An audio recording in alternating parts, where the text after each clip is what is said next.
বর্ষাকালে ঘন আগাছার মধ্যেই লুকিয়ে থাকে রাসেল ভাইপারের আস্তানা।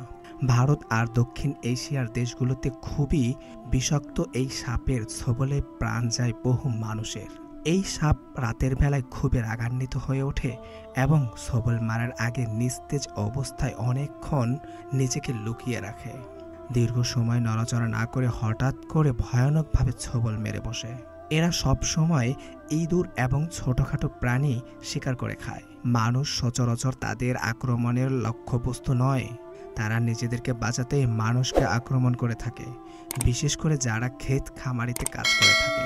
মূলত তারা মনে হয় আমাদের উপর আক্রমণ করবে, এটা ভেবেই তারা আগেই মানুষের উপর আক্রমণ করে বসে।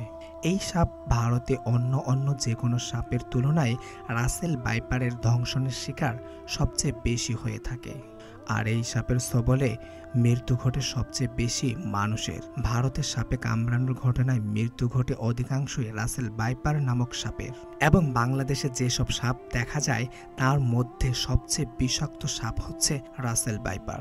যদিও জানা যায় 100 বছর আগে এই প্রজাতির সাপ বাংলাদেশ থেকে বিলুপ্ত হয়ে গিয়েছিল, কিন্তু গত কয়েক বছর ধরে এই সাপের আনাগোনা খুবই বেড়ে গিয়েছে এবং এই সাপের দংশনের ঘটনা খুবই মারাত্মকভাবে প্রচার হচ্ছে।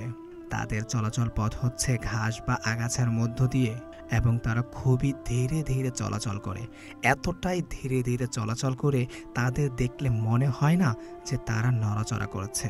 তাই তাদের থেকে বাঁচতে হলে আমাদের কি করতে হবে, আসুন তাহলে জেনে নেওয়া যাক।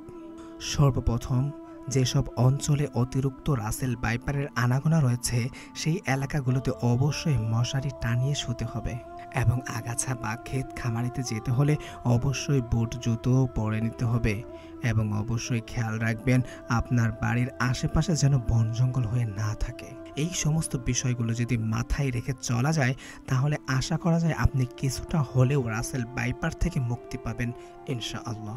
তো আজকে এই পর্যন্তই ভিডিওটা ছিল। যদি আপনাদের ভালো লেগে থাকে তাহলে অবশ্যই আমাদের চ্যানেলটি সাবস্ক্রাইব করে পাশে থাকা বেল আইকনটি বাজিয়ে দিবেন।